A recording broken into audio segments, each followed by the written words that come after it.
What does it cost a man to become untouchable?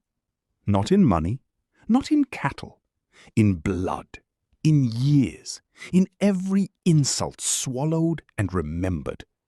Picture a boy, barefoot, half-starved, herding another family's cattle because his own clan cast him out. Children spit at him.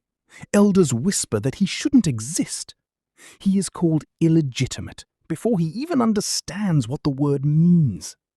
And yet, 30 years later, that same boy will stand at the head of 40,000 warriors, and entire nations will fall silent at the sound of his name. This is not a story about an empire. Empires are built by many hands, and they outlive the men who found them. This is a story about one man, his wounds, his hunger, his mother, his brilliance, and the betrayal that finally caught up with him. This is the story of Shaka. By the time you finish watching, you will understand something uncomfortable. That the men history remembers as monsters and the men it remembers as visionaries are disturbingly often the exact same person. Let's go back to where it all began. Not with a king, but with a secret. The year is around 1787, southeastern Africa, in the hills near the Umfolozi and Tukela rivers, a land of green valleys, cattle kraals, and clans bound together by blood, marriage, and fear. Here, a young woman named Nandi of the Langeni clan falls into a relationship with a minor Zulu chief named kaSenzangakona. There is no formal marriage, no blessing, just a secret that will not stay hidden for long. When Nandi's pregnancy becomes impossible to conceal, the Zulu elders reach for an excuse instead of the truth. They claim she is suffering from an intestinal beetle, in the Zulu tongue, Ishaka.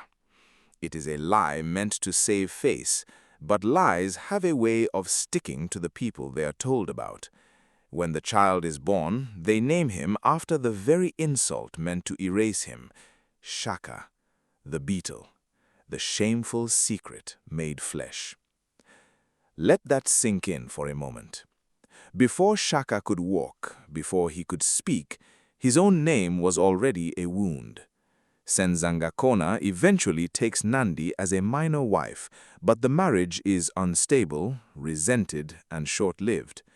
Nandi and her son are sent back to her people, marked, whispered about, unwanted. For a Zulu chief's son to be raised as an outcast among his mother's clan was almost unheard of, and it left scars that would never fully close. Nandi, though, was not a woman built for quiet suffering. Every account of her describes the same thing: fierce pride, a refusal to be humiliated into silence. When other children mocked her son, she did not tell him to ignore it. She confronted their mothers. She made noise. She fought for him in a world that had already decided he didn't matter. That fire in Nandi becomes the first weapon Shaka ever learns to use, not a spear, but defiance. Still, defiance doesn't fill an empty stomach. As a boy, Shaka is sent to herd cattle that are not his own, in a homestead that is not truly his home. Some accounts describe him going without food as punishment for the smallest mistakes. He walks long distances without sandals. He sleeps in places where he is tolerated, not welcomed. Every single day reminds him that he was born into disgrace. And here is the cruel irony history loves to repeat. The very thing meant to break him is what forges him. The hunger sharpens his endurance, the mockery sharpens his mind, the isolation sharpens his will. By the time he is a teenager, entering the Intanga, the age regiment system where Zulu boys trained for war, Shaka is already different from the others. Taller, leaner, colder in his eyes. He throws himself into training not for glory, but for revenge against a world that never let him belong. Nobody watching that hungry, humiliated boy could have imagined what he would become. And that right there is the first lesson of Shaka's story. History's most feared men are rarely born with power. They are born with wounds, and they spend the rest of their lives making the world pay for them. Around 1802, the political map of the region is shifting. Two rising powers, the Mtetwa and Ndwandwe, are swallowing smaller clans whole.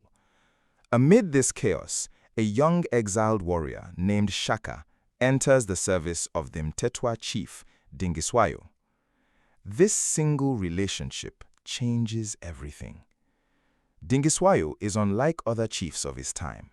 Where most rulers value bloodline above all else, Dingiswayo values results. He sees something in this scarred, hungry outsider that others overlooked. Not weakness, but potential. Under his patronage, Shaka finally has what he never had growing up, a place where his skill matters more than his shame. He rises fast, first as a common warrior, then as a commander of small units. He experiments, tighter formations, more aggressive close-quarters spear work, ruthless discipline. He studies fear itself, how it spreads faster than any blade, how a disciplined unit can shatter a scattered one before a single spear is thrown. For the first time in his life, Shaka is respected. And a man who has been starved of respect his entire childhood does not handle that gift gently. He weaponizes it. Then, in 1816, word reaches him that his father, kaSenzangakona, had died back among the Zulus. A succession crisis erupts. By blood and by custom, Shaka should have no real claim.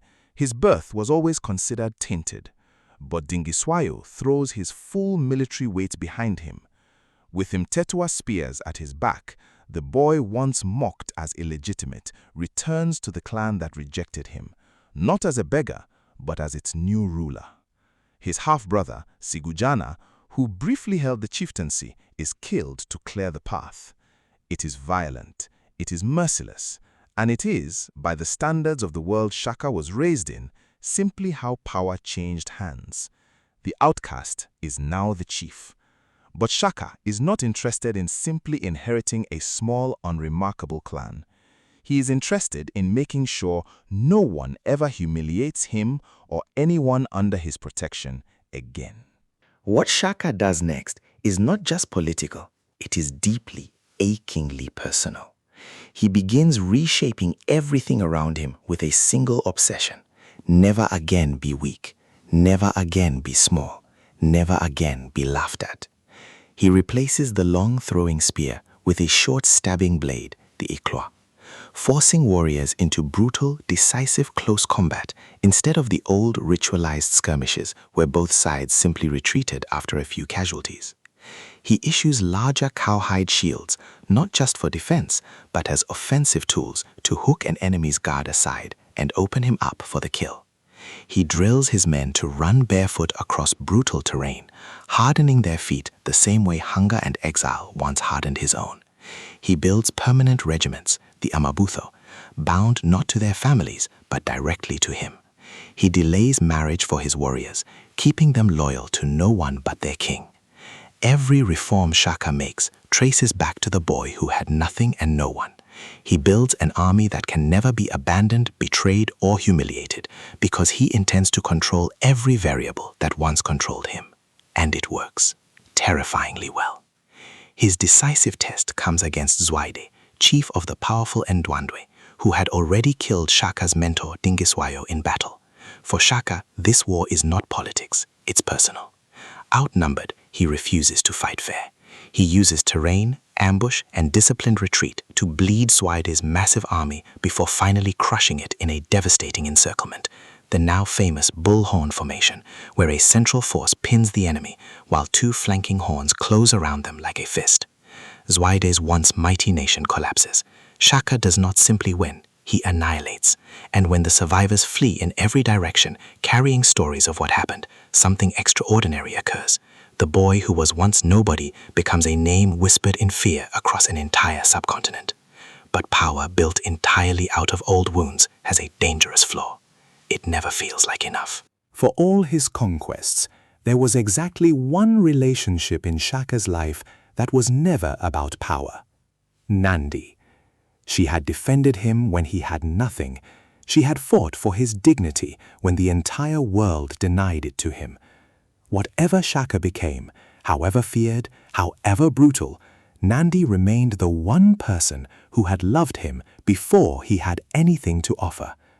In 1827, she dies, and the king who had conquered nations, who had broken armies twice his size, who had made grown warriors tremble at a glance, that king comes apart.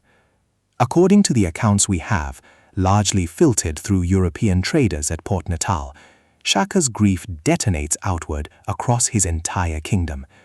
Crops go unplanted. Milk production is halted through mass slaughter of cattle. Pregnant women are executed, as no new life is permitted to exist while the kingdom mourns. Laughter itself is treated as a crime. Tens of thousands are said to have been killed for failing to grieve with sufficient intensity. We have to be honest here. Some of this is almost certainly exaggerated by chroniclers eager to paint an exotic savage king for audiences back in Europe. Oral traditions confirm that the mourning was extreme and the description was real, but they differ sharply in their accounts of the scale. What we can say with confidence is this: the loss of Nandi did not just wound Shaka. It exposed something that had always been underneath the armor, a man whose entire identity had been built on top of an old, unhealed injury, and who had never truly had anywhere safe to put his grief. When the one person who had always protected him was gone, that grief had nowhere to go but outward, onto everyone around him. His paranoia deepens. He begins to see betrayal in every shadow, among his chiefs, his regiments, even his own family. The same instincts that once made him a brilliant, unpredictable commander now curdle into something closer to tyranny. Where he once balanced fear with reward, now fear is nearly all that remains, and the people who once followed him out of devotion begin quietly to follow him only out of terror. That distinction, devotion versus terror, is the difference between a kingdom that will die for its king and one that will simply let him die. By 1828, Shaka is simultaneously the most powerful man in the region and one of the most isolated. His half-brothers, Dingane and Mlangana, have spent years watching him execute rivals, real and imagined. They understand with total clarity that being his brother offers no protection. If anything, it makes them more dangerous to him, not less. Alongside a trusted attendant, Mbopa, they begin to plan what Shaka himself made almost inevitable, his own death. The accounts of what happens next vary. Some say he was caught weakened and lightly guarded at his royal homestead. Others describe him being struck down outside it. What nearly every version agrees on is this: Mbopa strikes first, and Shaka's own half-brothers finish what he starts. The king, who had built an empire on being unbreakable, dies at the hands of the people closest to him.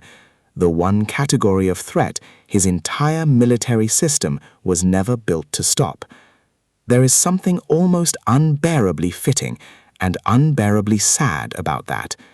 Shaka spent his whole life turning strangers into loyal soldiers through discipline and fear, but he could never fully do the same with his own blood, the very thing he never had steady access to as a child. In the end, it wasn't a rival army that ended him. It was family, the one thing he'd spent his entire life trying and failing to fully secure. His body, by most accounts, is buried quickly and without ceremony. No monument, no shrine. Just silence, as if the land itself wanted to close the book on him. Here is the question worth sitting with. Was Shaka a monster, or was he simply a wound that never got the chance to heal? He was the boy nobody wanted, who became the man nobody could ignore. He was shaped by a mother's fierce, protective love and unmade by her absence. He built an unbreakable army out of the same hunger and humiliation that once nearly broke him, and in doing so became both a visionary and a tyrant, sometimes in the very same year, sometimes in the very same order. We tell his story not to excuse the blood on his hands, and not to erase the brilliance in his mind. We tell it because both are true, and because history, real history, rarely hands us a clean hero or a simple villain. It hands us a person, flawed, brilliant, wounded, dangerous, and unforgettable. More than 2 centuries after his birth, the name Shaka still carries weight, not because he was perfect, but because he refused to disappear quietly the way the world once tried to make him. That, in the end, may be the most human thing about him. And it's exactly why we remember. Because if we don't, no one will.